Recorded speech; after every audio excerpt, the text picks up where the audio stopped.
பாவம் இல்லாத ஒரு பெண்ணின் வழியாக வந்து பாவம் உள்ள ஒரு பெண்ணினுடைய பாவத்தை அழிக்க, அவளுடைய அன்பை பெற்று அந்த அன்பின் வழியாக அவளை மீட்க தான் இயேசு கிறிஸ்து வந்தார். பாவம் இல்லாத ஒரு பெண்ணின் வழியாக உலகத்திற்கு வந்து பாவம் உள்ள பெண்ணின் பாவத்தை கழுவி 7 பிசாசுகளை அந்த பெண்ணிடமிருந்து ஆண்டவர் ஓட்டினார். 7 பிசாசுகள். பாவம் உள்ள பெண்ணின், ஆதாமின் விலாவிலிருந்து வந்த பெண் எந்த பெண்? ஏவாள். கிறிஸ்துவனுடைய விலாவிலிருந்து வந்த பெண் எந்த பெண்? மரியாமா. எந்த பெண்? திருச்சபை. கிறிஸ்துவனுடைய விலாவிலிருந்து வந்த, உங்கள் கையில் இருக்கு பாருங்க 2 பெண் இல்லையா? இந்த பெண், இந்த 2 ரேஸ், கிறிஸ்துவின் விழாவிலிருந்து வந்த 2 ரேஸ். ஒன்று சிவப்பு, இன்னொன்று வெள்ளை. திருமுழுக்கும் திருவிருந்தும். திராட்சை தோட்டக்காரர் தர வந்தது இந்த திராட்சை ரசத்தை. திருமுழுக்கு பெற்று திருவிருந்து பெற்று இந்த திருவிருந்தின் வழியாக இந்த பெண்ணை தூய்மையாக்கி, அந்த பெண்ணிடம் பாருங்களேன், ஆண்டவர் சொல்றாரு எவ்வளோ ஒரு அன்பு அந்த பெண் செய்கிறா பாருங்க. That women has that great love for her. சீடர்கள் எல்லாம் வந்தாங்க, பார்த்தாங்க, போயிட்டாங்க. ஆனால் அந்த பெண் காத்திருந்து அங்கே அழுது கொண்டிருக்கிறாள். அவளுக்கு தாங்க ஆண்டவர் காட்சி கொடுத்தார். காத்திருந்து அழுது கொண்டிருந்து காத்திருந்து அந்த பெண்ணுக்கு தான் ஆண்டவர் காட்சி கொடுத்தார். காத்திருந்த சீடர்களுக்கு தான் பெந்தகோஸ்து அனுபவம் நடந்தது. காத்திருப்பவர்களுக்கு அவகிட்ட கேட்குற அந்த கேள்வியும் பாருங்களேன், ஏமா அழுவுற? ஏன்னா அவளுக்கு தெரியாது ஆண்டவர் உயிர்த்திட்டார்னு, அவளுக்கு தெரியலை. இன்றைக்கி நம்மளுடைய அழுகையினுடைய வேலையில் ஆண்டவர் கேட்குற ஒரே ஒரு வார்த்தை என்ன தெரியுமா? உனக்கு தெரியல, நான் உனக்காக உயிர்த்திட்டேன். உனக்கு தெரியல. நீங்கள் பல விண்ணப்பங்களோடு இன்றைக்கி வந்திருப்பீங்க. திருமணம் ஆகலை, குழந்தை இல்லை, வேலை இல்லை, பிரச்சனைகளோட, நிறைய கேள்விகளோட, நிறைய குழப்பங்களோட வரும்பொழுது, ஒரு டிப்ரெஷனில், வேதனையில், நம்பிக்கை கூட இழந்து போகிற நிலைமையில் நீங்கள் இருக்கும் பொழுது, நம்ம எந்த நேரத்தில் திரும்ப இருக்கணும்? முதல் பெண்ணுடைய நிலையில் இருக்கிறோம், ஏவாள். அந்த பெண் நம்பிக்கை இழந்தாள் ஏதேன் தோட்டத்தில். ஆனால் கல்லறை தோட்டத்தில் இந்த பெண்ணுக்கு ஆண்டவர் பெரிய ஒரு நம்பிக்கையை கொடுக்குறார். ஏன் அழுவுற? நீ கேட்ட ஆசீர்வாதத்தை நான் ஆல்ரெடி உனக்கு கொடுத்துட்டேன். நீ கேட்ட ஆசீர்வாதத்தை நான் கொடுத்துட்டேன். அது தெரியாதனால தான் இன்றைக்கி நீ அழுதுகிட்டு இருக்கிற. பெண்ணே, நீ இன்னைக்கு அழகாரன் என்ன தெரியுமா? நான் உனக்கு கொடுக்க வேண்டியதை கொடுத்துட்டேன். நீ ஒன்னே ஒன்று செஞ்சால் போதும். Just love me. உனது அன்பு மட்டும்தான், உனது நம்பிக்கை மட்டும்தான் உன்னை நலமாக்கும். God I do not trust யூன்னு சொன்ன ஒரு ஏதேன் தோட்டம் உண்டு. காட் ஐ ட்ரஸ்ட் யூன்னு சொல்கிற ஒரு கல்லறை தோட்டம் உண்டு. ஜீசஸ் ஐ ட்ரஸ்ட் யூன்னு சொல்கிற ஒரு கல்லறை தோட்டம். இந்த ட்ரஸ்ட்டிலிருந்து தாங்க நமக்கு அந்த விடுதலை. இந்த கருணையினுடைய வெளிப்பாடு தான் ஃபவுஸ்டீனா அம்மாவுக்கு ஆண்டவர் வெளிப்படுத்துகிறார்.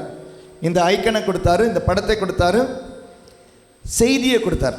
இந்த செய்தியை கொடுத்த பொழுது என்ன ஆயிடுச்சு? அடுத்த செக்ஷன், 33 வயசில் அவங்களே இறந்துட்டாங்க. ஃபவுஸ்டீனா அம்மா 33 வயசில் அவங்களே இறந்துட்டாங்க.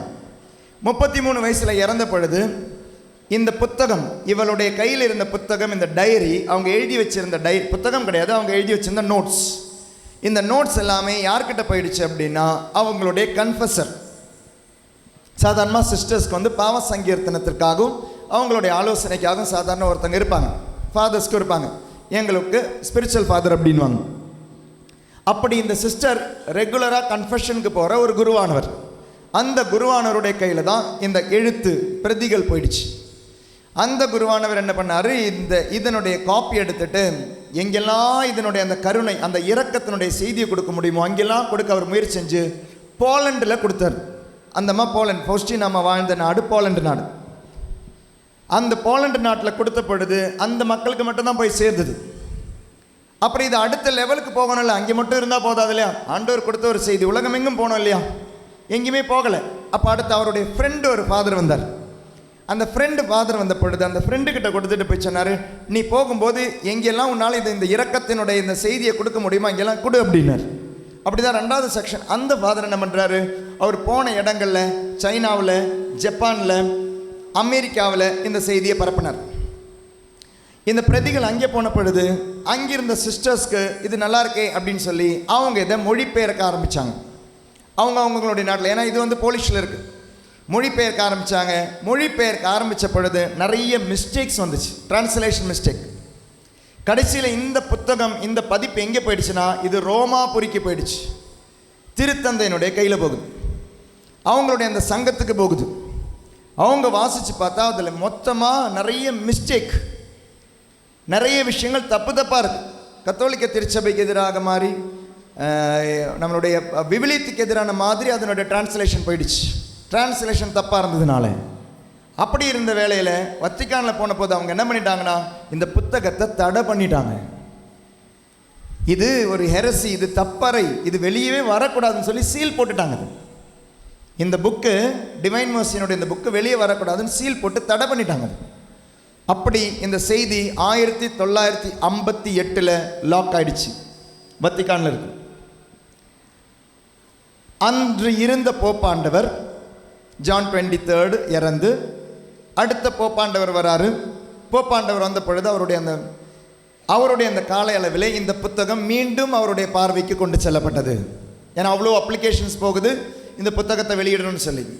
அவருடைய டேபிளில் வந்த பொழுது அந்த டேபிளில் அவர் ஒவ்வொன்றா பார்க்கும் பொழுது கடைசி பக்கத்தில் பார்த்தா அந்த பக்கத்தில் வத்திக்கான் இதை ஆல்ரெடி ரிஜெக்ட் பண்ண தப்பறை அப்படின்றது அதில் சீல் போட்டிருக்கு. அவர் என்ன பண்ணிட்டார், அப்படியே அதை அவர் எடுத்து வச்சிட்டார். வத்திக்கான் திருச்சங்கம் இதை தப்பறைன்னு சொன்னது, இட் இஸ் எ ஹெரசி, திரும்ப நம்ம இதையும் வெளியே கொண்டு வரணும்னு சொல்லிட்டு அதை அவர் வாசிக்கவும் இல்லை, அப்படியே மாற்றி வச்சிட்டார். ரெண்டாவது போப்பாண்டவரும் அதை மாற்றி வச்சுட்டார். இறையிறக்க செய்தி வெளியே வரலை. அப்படி இருக்கும் பொழுது தான் கிராக்கோ, அந்த இடத்துல தான் இவங்க இருந்தாங்க, ஃபவுஸ்டின் அம்மா இருந்த இடம் போலண்டில். அங்கிருந்த ஆர்ச் பிஷப், அவருக்கு இந்த செய்திகள் ரொம்ப பிடிக்கும். அவருக்கு இந்த செய்திகள் எப்படியோ போய் சேர்ந்துருக்கு. ஃபவுஸ்டின் அம்மாவனுடைய ஸ்பிரிச்சுவல் ஃபாதர், அந்த கன்ஃபஸர், பாவ சங்கீர்த்தனை கேட்குறவர் இந்த ஆர்ச் பிஷப் கிட்ட போயிருக்கிறார். அந்த ஆர்ச் பிஷப் பேர் கரோல் வைட்டீலா.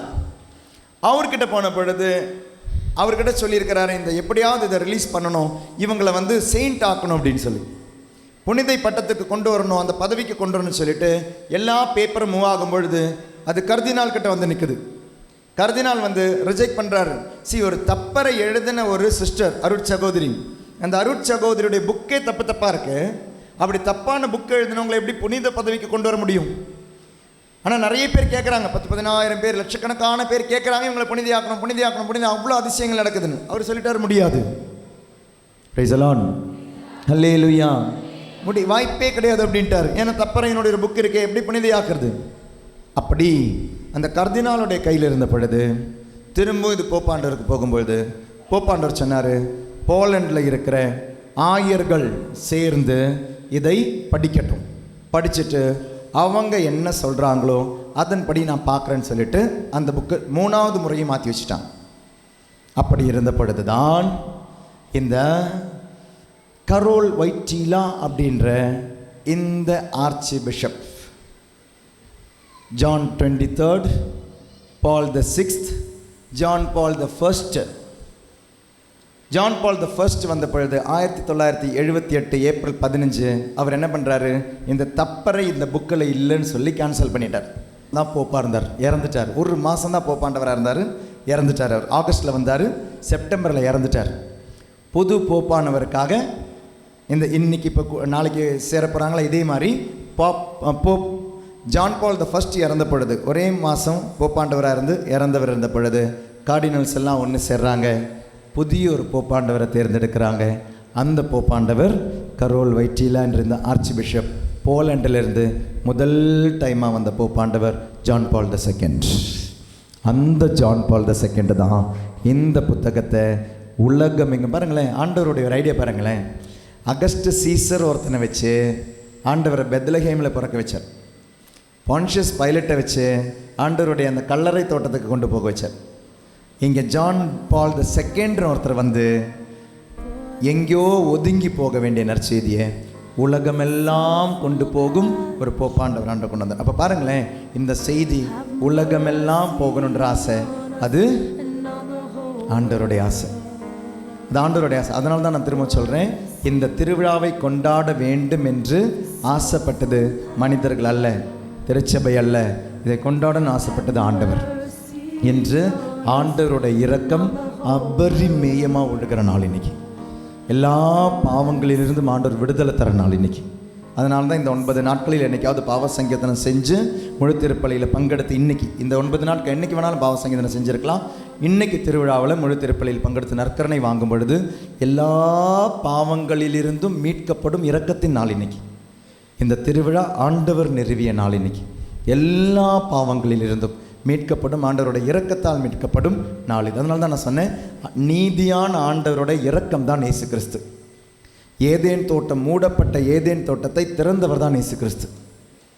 அந்த தோட்டத்தில் விடுதலையாக இருந்த மனிதன், அடிமையாக மனிதன், வெளியே துரத்தப்பட்ட மனிதன். அதனால தான் இயேசு பாருங்களேன், கெத்செமனே தோட்டம், அந்த தோட்டத்திலிருந்து வெளியே துரத்தப்படுகிறார் ஆதாம். வெளியே துரத்தப்பட்டு அங்கிருந்து நம்மை மீட்கிறார். ஏதேன் தோட்டத்தின் கதவை திறந்து தருகிறார். Praise the Lord. சத்தமாக ஹல்லேலூயா, ஹல்லேலூயா. அந்த இரக்கத்தின் திருவிழாவை கொண்டாடுவோம். இன்று இந்த ஆராதனையில் முழுமையாக பங்கெடுப்போம். ஆண்டவரே, என் பாவங்களிலிருந்து எனக்கு மன்னிப்புன்னு ஆசைப்பட்டு கேளுங்க. இன்று ஆண்டவருடைய இரக்கத்தின் நாள், இரக்கத்தின் திருவிழா.